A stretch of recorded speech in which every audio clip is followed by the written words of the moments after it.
Ing tutuking programa, mituringan niyang rated PG. Kailangan ing patnube at gabeding pengari para karing kayanakan amanalbe. 68 milyong peso sa halaga ning pupul king lalawigan sinira ning El Nino. Niyayaliwang balen king Pampanga apektado. Vice President Sara Duterte babyeng upaya kareng school officials king pang magsuspending klase pauli ning mapaling panahon. Blended learning malyaring patupad kareng magaral. Congressman John Lazatin binida rin programa para kareng memalen ning Primera Distrito. Linatag reng matagumpeng proyekto.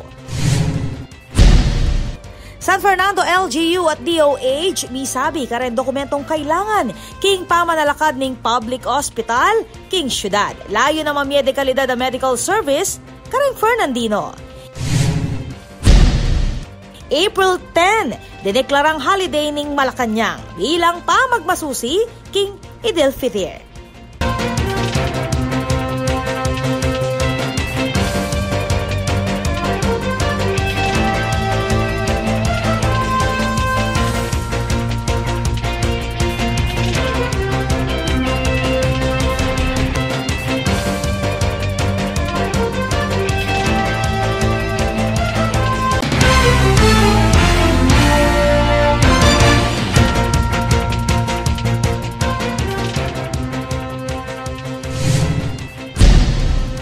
Maya pa oras kabalen. Kaya tabing mabilog ang pwersa ng One Media TV 44 Pampanga, mabiyela rin makapanaun at lokal istoryang dapat yung abalo. Kapamilataning garantisado, kumpleto ang pambalansing informasyon. Oreni po rin balita may kalap kilumling parwinggo. Yako po Ibeni Ginto at iti in News Force Pampanga. Mabot king halos 68 million pesos alaga ning pupul ing mesira pauli ning matinding pali o El Nino agpang king Provincial Disaster Risk Reduction and Management Office o PDRRMO. Ay ning balita ng Patricia Mamangon. Tuklo king halos 68 milyong pesos sa pupul king Pampanga ing mesira pauli ning El Nino phenomenon agpang king datos apepalwal ning Provincial Disaster Risk Reduction and Management Office o PDRRMO inyang Lunes April 1. Agpang king PDRRMO suma total maabot king 67,979,155 halaga ning abyas mais 10 kamuting dutong ing mesayang pauli ning sobrang pali. Ing balen ning Candaba ing ating pekamatas mewalan karasking pali amabot king migit 20 million pesos. Katuki naman ing balen ning San Luis sa alos 16 million pesos. Apalit pong San Luis amabot king migit 9 million pesos ing damages karasking agrikultura. King balen naman ing Santa Ana at king 6.5 million pesos a rice crops ing mesira. Kabang king Mexico 5.1 million pesos. Kabang apektado la naman reng balen ning Florida Blanca, ampong porak, karasking pupul king mais, 10 kamuti. Base king PDRRMO, 861 lang ortilano, kareng pale, kabang 28 amana naman mais, 10 kamuti, ing niapektuan king probinsya ning Pampanga, pauli ning El Nino. Ako po, Patricia Mamangon para king News Force, Pampanga. Balitang tutuking balen, susuyo. Para po kareng kabalen tamo, mingat tamo po ngayon matinding pali ining panahon ba na iwasan ng heat stroke. Ay ng istorya ng Patricia Mamangon. Papaningata na lang ng Department of Health o DOH reng memalen laban ka reng sakit na akakwa pauli ning matinding pali kalupaning heat stroke. Minuna na keti belita ning pag-asam na malyaryang maabuting temperatura ning bansa hanggang 45 degrees Celsius. Kareng aliwang lugal manibat March 28 hanggang king mumunang paruminggo ning April. Ing temperatura aatsuking 33 hanggang 41 degrees Celsius. Sakloyan ning extreme caution o matinding pamaningat kabang ing ning 42 hanggang 51 degrees Celsius, tuturing ning peligroso para karing tao. Ingaman ang temperatura o pali, malyaring maging sangkan ning heat cramps, ampong heat exhaustion, nung nukarin panandaman ning sintomas kalupan ning fatigue, malilyo, masakit a buntok, ampong pamanyuka. Ing maluwata pa nga bilad king aldo, mitatas imposibilidad ning heat stroke, ameto nga seryosong kondisyon, amalyaring miyuli king kawalan maletaw, pangalipang, seizures, at posible mo namang makamate nung etambing nga ulo. Nung panandaman na rin nga manuang sintomas, tambing nga kimot para king first aid measure, kalupaning pamagdala king masalilong at marimlang lugal, cold compress, ice packs, marimlang danum, marimla o mabasang tela king balat, partikular na king buntok, lupa, batal, kilikili, pulso, bukong-bukong ampong singit. Inya naman manyaw siyang DOH king publiko na pane minum danum at iwasan ning malwata pa nga bilad king aldo, partikular na king oras pilata ning alas 10 ning abak hanggang alas 4 ning gat panapon. Manyulod mo namang proteksyon laban king sunburn, kalupan ning kopya, payong ampong sunblock. Ako po, Patricia Mamangon para king News Force, Pampanga. Balitang tutuking balen, susuyo. At yung kareng school official sing upaya nung kailangan patupad blended learning at pansamantalang suspindi ang klase pauli ning sobrang pali ning panahon ang pangkang Vice President Sara Duterte. Papaubaya na ng Vice President at Department of Education Secretary Sara Duterte kareng school officials nung magpatupad lareting blended learning uli ning matinding palining panahon. Sinabi na mo namang VP Sara na alang maging problema kareng local government unit sa magsuspending klase basta pairalyeng blended o distance learning kareng magaral. Dikdik na mo naman ng pamuntok ng DepEd na kanita pa at inalang utos na malyari lang mamalit o mag-switch king blended learning kareng eskwela, ustong atin lang ikita na problema. Kaya benaketi, ing matas at temperatura. Ustong alang in-person classes, malyari kanong isundo ing pamangamit modules. At tatandana na atin ang pilang local government units king bansa ing megsuspindi ng klase uli ning mapaling panahon asangkan ning kaleldo. Ako po, Patricia Mamangon para king News Force, Pampanga. Balitang tutuking balen, susuyo. Kaya kayo lang ang tabayanan. Congressman John Lazatin, binida rin programa para kareng memalen ning Primera Distrito. Linatag, reng matagumpeng proyekto. San Fernando LGU at DOH, misabi karen dokumentong kailangan king pamanalakad ning public hospital, king syudad. Layo na mamiyede kalidad ang medical service, kareng Fernandino. April 10, dineklarang holiday ning Malacanang bilang pamagmasusi king Idil Fitr.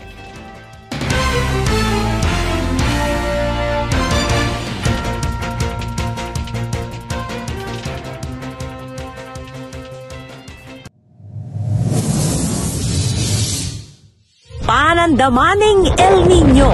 Kuntoro papali o mitatasing temperatura, daragul mo naman ing pamangailangan king kuryente. King daragula demand king kuryente asang kaning paning pamangamit kareng appliances kalupaning aircon, freezer at refrigerator.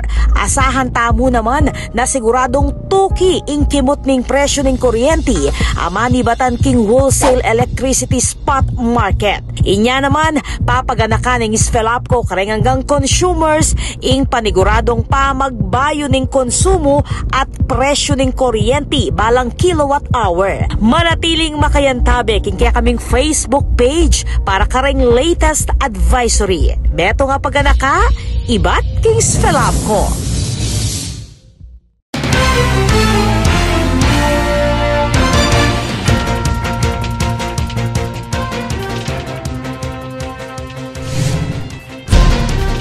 Deni pa rin balitang Kapampangan. Para ka rin kabalenta mo pong magplano mag-swimming yaning kaleldo. Maging maingat tamo po, lakwas na rin papasyal ka rin beach o dagat, lakwas at binabot laking 37 reng individual reng mete kay bat me lumod inyang Maleldo. Etong pong pag nakakareng kabalentamong magplanong mag-swimming kareng beach o resort ngayon Kaleldo na maging maingat bang ay wasan ning malumod. Miragdagan la kasi reng bilang na reng individual lamete kay bat me lumod inyang milabas a Maleldo. Iti base kimpe katalwing dato sa PEPA luwal ng Philippine National Police. Ibat king karelang monitoring inyang March 25 hanggang March 31, 2024. Agpangkang PNP Public Information Office Chief Police Colonel Jean Fajardo, kingamanuang Aldo, may kapagtalala rin kapulisan, king kabilugan na 42 a insidente ning pangalumod inyang Maleldo, king mabilog a bansa. Ibat kingamanuang bilang minukyatla king 37 reng individual reng mete, kabang 4 na laman reng menasakit at atin pangatlo ing salukuyang mababating. Agpangking PNP, kerakalan kareng insidente, many batan laking Calabarzon, Ilocos Region, Cagayan Valley, Central Luzon at Western Visayas. King datos ning Police Regional Office 3, 6 lareng taong may lumod king Central Luzon, nung nukarin 4 kareti ing eme kaligtas. Ako po, Patricia Mamangon para king News Force, Pampanga. Balitang tutuking balen, susuyo. Nagbabalaya yung Bureau of Immigration o BI kareng kebabaynan na bisang makipag-obra kingaliwang bansa laban kay mayong modus. Ayon ang balita ng Patricia Mamangon. Dikil king adiskubrirang panibayong human trafficking scheme, ama namuyot kareng kebabaynan, bang makapagobra bilang sex workers kingaliwang bansa. Agpangking commissioner, metong babaeng biktima ning amanuang bayong modus. Ing asa koroda, inyang March 22, king Ninoy Aquino International Airport o NAIA Terminal 3, kabang sibukan lumwal king bansa, papunta king Kota Kinabalu, kayabing amanwa ng partner. Magpakilala ya kanuing male trafficker ating kayang biktima bilang live-in partners ang magbiyay king abroad bang magbakasyon. Makanyan man, inyang i-check ning immigration officers ing record ning lalaki ato kaldang kakabiyahin na pamuniti king Malaysia at atin mo namang aliwang babae akayabe at pepakilala niya mo namang live-in partner. Ing amanuang babae, pamurin kanong mibabalik king Pilipinas ang king salukuyan. Agad diyang tinurn over ing biktima ame banggit king Interagency Council Against Trafficking bang antabayanan. Kabang in lalaki, posible yang mayarap king kasong pamaglabag king Expanded Anti-Trafficking in Persons Act of 2022. Kukulay chitan 5 kareng kebabaynan na mabibisa king makanining kondisyon bang makapagobra mo king aliwang bansa bang makaiwas king peligro. Ako po, Patricia Mamangon para king News Force, Pampanga. Balitang tutuking balen, susuyo. Kabilang ing edukasyon, infrastruktura, healthcare at obra kareng didina ng prioridad ng 1st District Congressman John Lasatin kareng susubong legislative initiatives king Kongreso. Ay ang istorya ng Patricia Mamang. Manualay 3-termer Congressman Carmelo John Lazatin II ning 1st District ning Pampanga na dapat didinan lang prioridad reng maulagang aspeto a kailangan na reng memalen bang itas ing kalidad ning karelang pamibye-bye. Pepasyag na iti ning kongresista kayag na ning pekamumunang Discuss With Us Media Forum ning Central Luzon Media Association o CLMA Pampanga Chapter king Widas Hotel Clark. Kilob ning halos siyam abanwa o 3 termino bilang representante ning Primera Distrito king Kongreso kabilang kareng legislative initiatives ng Lazatin ing pamanutok king edukasyon, infrastruktura, healthcare services at livelihood para kareng residente. Karas king edukasyon, manualay Lazatin na dapat lang miragdagan reng integrated school o high school bang aya saglareng kayanakan na isundo at arian ing karelang pamag-aral. Yung mga kabataan na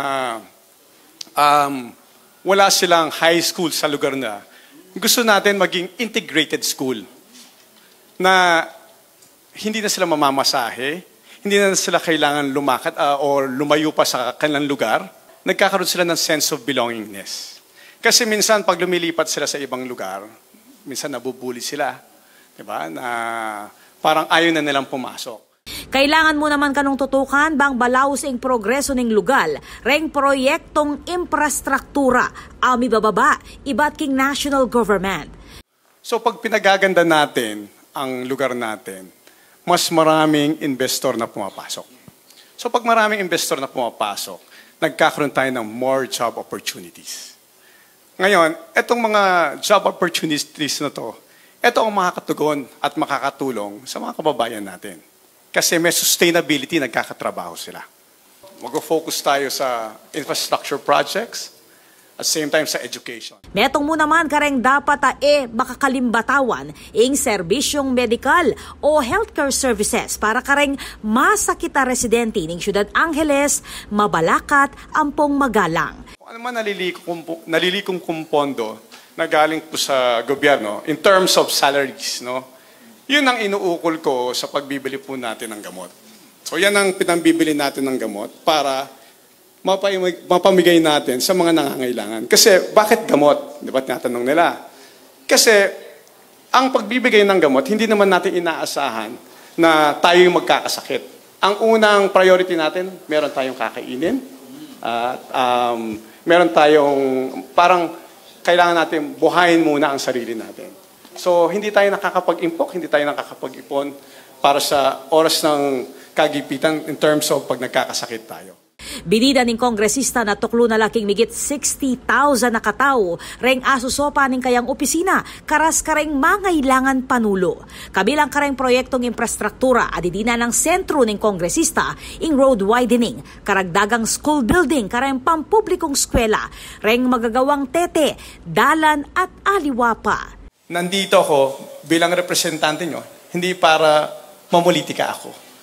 Para tugunan ko ang pangangailangan ninyo at ang mga sinasakupan natin. Para maging bahagi tayo ng pagbabago at magiging maganda ang resulta. At yung younger generation, magkakaroon sila ng idea kung paano tayo nanungkulan at sana matularan or mahigitan para mas gaganda pa ang mabibigay na serbisyo at yung projection natin in the near future mas magiging malawak.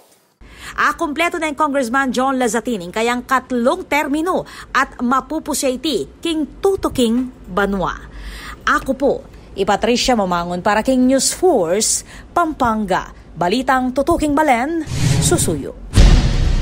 Libreng medical mission ng Yampan ng Philippine Obstetrical and Gynecological Society Central Luzon Chapter para kareng kebabaynan. Ay ning balita ng Tricia Cruzado. Bilang parte ning pamagmasusi king 45th anniversary ning Philippine Obstetrical and Gynecological Society Central Luzon Chapter, meto nga medical mission ning Yampan ning aguman para kareng kebabaynan kapamalitan ning proyektong Misasawop, a community service para kareng babay ning balen. Gunyo City kareng para inda, babayi, ampo, mabuktot. Kabilang kareng serbisyong pakinabangan king medical mission ing free prenatal and gynecologic check-up, free ultrasound, free gyn surgery, free pap smear, ampo lay lectures.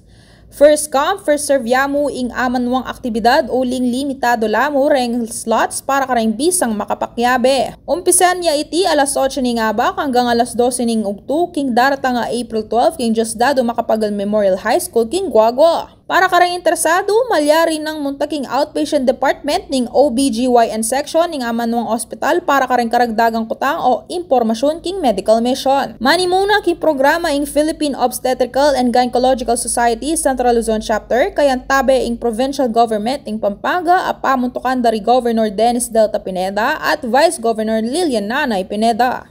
Ako po Tricia Cruzado para King News Force Pampanga, balitang tutu king balen susuyo. Kaya kayo lang ang tabayanan ng mga paling balita, king pa magbalik ng News Force Pampanga.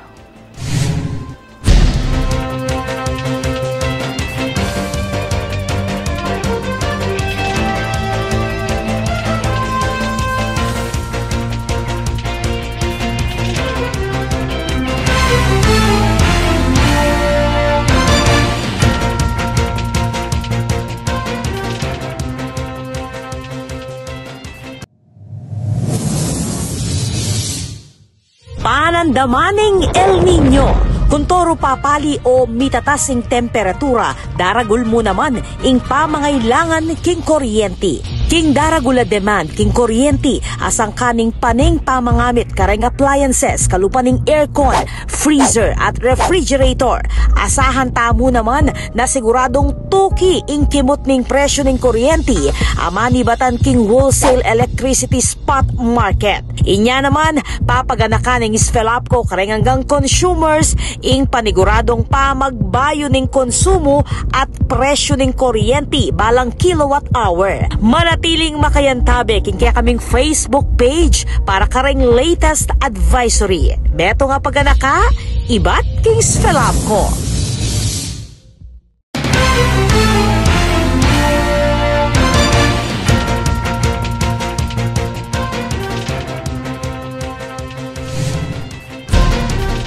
Deni pa rin balitang dapat tamong tutukan.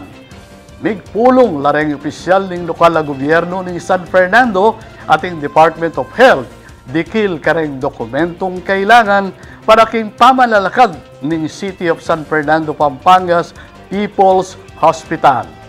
Ay ning balita ng Patricia Mamangon. Mekikit Mayor Vilma Kaluwag at rang miyembro ng Technical Working Group o TWG ng City of San Fernando, Pampanga o CSFP People's Hospital kareng opisyalis ng Regulations, Licensing and Enforcement Division ng Department of Health o DOH Central Luzon nganing parumingguking Heroes Hall. Pisabyan keti, reng takbang dapat tokyan para king pamagpagawa at pamangwang lisensya para king CSFP People's Hospital. Ing peka mo munang public hospital king San Fernando apanibalan ning LGU. Layon ning hospital ing makapamyemata sa kalidad ning serbisyong medikal kareng Fernandino. Mayor Kaluwag ing tatalakada chairperson ning TWG kabang vice chairperson naman ing City Health Officer Dr. Rowena Salas. At suya naman acting City Administrator Engineer Michael Quizon Jr., City Rural Health Physicians, City Health Workers ampong department heads. Keti, dinitalye dareng opisyal ibat king DOH reng dokumentong kailangan para king pamanalakad ning ospital. Mibuklat mo naman ing assessment king lokasyon apitalakaraning pasilidad at aliwa pang standards at tutukyan kareng public hospital. Ako po, Patricia Mamangon para king News Force, Pampanga. Balitang tutuking balen, susuyo. Makasaop in digitalization, bandakal in kliyente dareng microfinance institutions king bansa agpang king Bangko Sentral ng Pilipinas. Ay ning balita ng Patricia Mamangon. Manualaya ing Bangko Sentral ng Pilipinas o BSP na impamag-digitize dareng microfinance institution lakwas makapanamuyot mas marakala kliyente. Agpangkang BSP Governor Eli Remolona Jr., sigurado kanong dakal lareng Pilipino ang mika-interes at sumanting pa ing serbisyo dareng microfinance institution. Reng microfinance institutions apin retreng kumpanya ating banking service amanang pang loan o pautang kareng marakala Pilipino kabilang kareng low-income individuals o grupo alang direktang access kareng financial institutions o ratang mga regular bangko. Dagdag na paniti na ing digitalization ing magsilbing tete kareng tao ali akakwa o ayabot ing formal financial services. Kaya kalan kasi kareng kliyente dareng microfinances, reng mga lating negosyante, micro business owners, low-income households, informal sector workers, agriculture workers, at aliwa pa. Ako po, Patricia Mamangon para king News Force, Pampanga. Balitang tutuking balen, susuyo. Bayong posisyon ing penimuna ng dating kapitan ng Barangay Balibago, Ciudad Angeles ay Tony Mamak, king City Hall. Pakibaluan iti king report ng Patricia Mamangon. Inyang Huwebes, April 4, inanunsyo ng Mayor Carmelo Pogi Lazatin Jr. ng Ciudad Angeles ing posisyon ng Rodelio Tony Mamac Sr. bilang bayong officer in charge ng Angeles City Cooperative Development Office. Pepasyag na itining alkalde katukining pa magbisita ng dating kapitan ng Barangay Balibago king Mayor's Office Conference Room kaya bay Chief Advisor IC Calaguas. Pepalwal ng Lazatin ing Memorandum Number 761 Series of 2024 bang maging opisyal ing pamamili kang Mamac king bayong posisyon. Manuala naman ni Mayor Lazatin na maragulya asaw ping dating kapitan king city government kapamilataning maluwat a karanasan king serbisyo publiko. Megsilbi Mamac bilang kapitan ning Barangay Balibago kilub ning atlong tuki-tuking termino. Ako po, Patricia Mamangon para King News Force, Pampanga. Balitang tutuking balen, susuyo. Penimunanen ng lokal na gobyerno ng Siyudad Mabalacat ng pamuklat a programa para King Filipino Food Month 2024. Pakibaluan ing detalye. Patsepa mga ning pisabyan, siguradong bidalaken reng Kapampangan. Mekeni Abe, ing lokal na gobyerno ng Siyudad Mabalacat, ing mamuntukan king pamuklata programa para king Filipino Food Month 2024. Aganapan king Biyernes, April 5, king Tabnuan Cultural Center at Mabalacat Elementary School, alas 4 ning katpanapon. Inya naman, mangumbirayay Mayor Crisostomo Garbo kareng kabalen, bang patak man ing pagmaragula pa mangandareng Pilipino. Kawani king Mabalacat LGU, kasan metong king selebrasyon ng Filipino Food Month ing National Commission for Culture and the Arts, Department of Agriculture, Department of Tourism, ang pong Philippine Culinary Heritage Movement. Nano pang panayan abe, agkatan na rin kakaluguran ng pong pamilya ang magisan metong king pamangan at selebrasyon. Kaya kayo lang ang tabayanan ng mga paling balita, king pa magbalik ng News Force, Pampanga.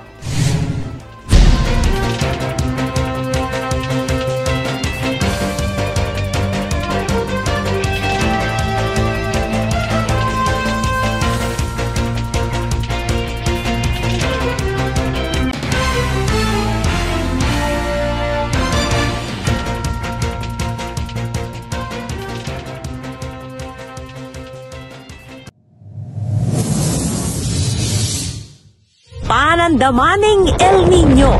Kuntoro papali o mitatasing temperatura, daragul mo naman ing pamangailangan king kuryente. King daragula demand king kuryente asang kaning paning pamangamit kareng appliances kalupaning aircon, freezer at refrigerator.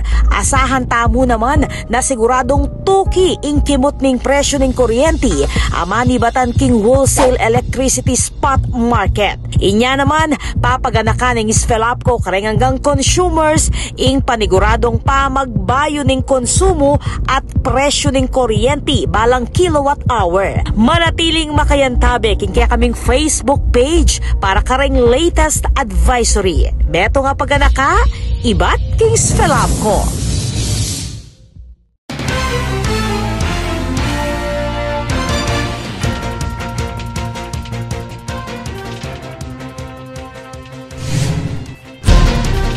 Dini pa rin balitang Kapampangan.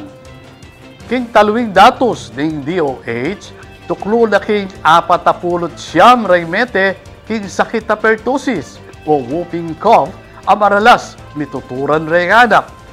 Pakibaluan ng detalye, king istorya ng Patricia Mamangon. Minukyat na la king 49 ring bilang dareng meyang ubye, paulining pertussis. Kabang mabot na laman, king 862 ring mitalang kaso king mabilog a bansa manibat January 1 hanggang March 23, 2024. King datos ng Department of Health o DOH, apepalwal ng OIC Assistant Secretary at Deputy Spokesperson Dr. Albert Domingo, mata siya kanoy ting 30 beses kumpara kareng mitalang kaso king kaparehong petsa, inyang milabas a banwa. Peka marakalamita lang kaso ng sakit king Mimaropa a 187, National Capital Region a 158 cases, Kete king Central Luzon at Chula king 132, Central Visayas a 121, ating Western Visayas a 72 cases.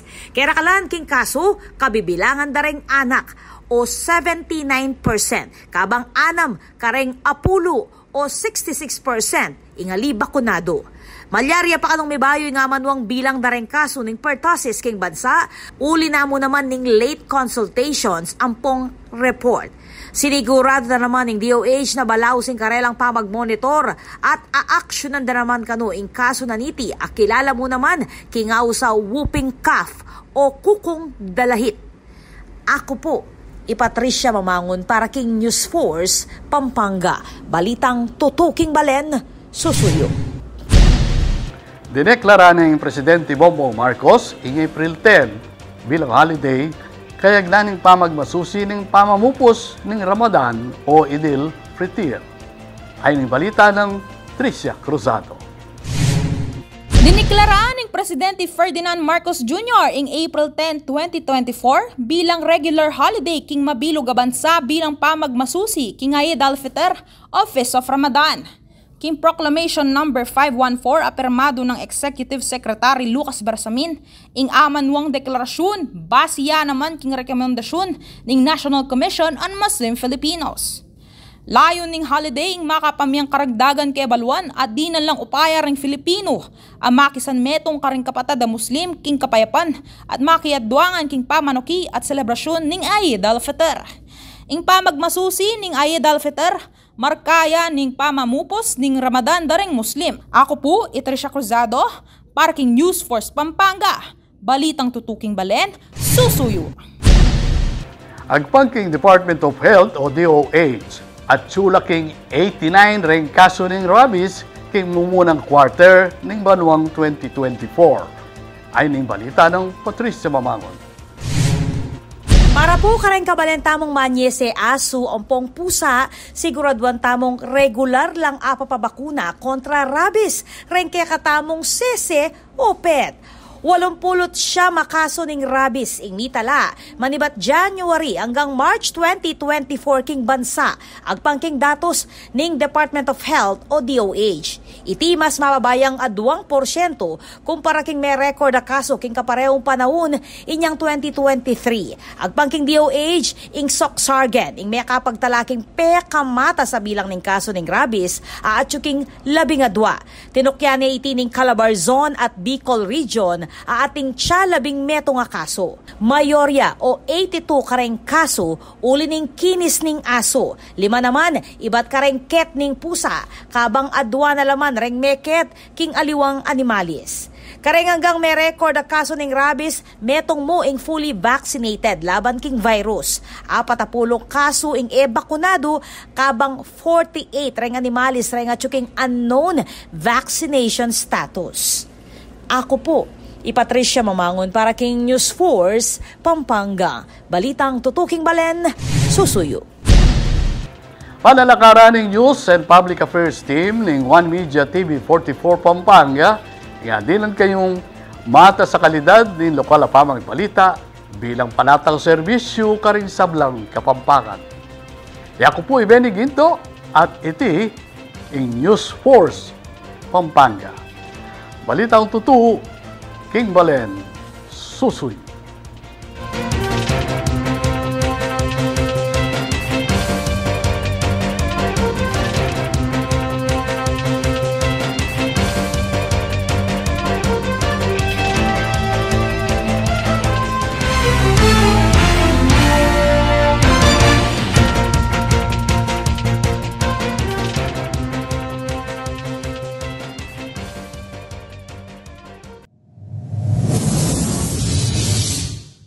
Panandamaning El Nino. Kuntoro papali o mitatasing temperatura, daragul mo naman ing pamangailangan king kuryente. King daragula demand king kuryente asang kaning paning pamangamit kareng appliances kalupaning aircon, freezer at refrigerator.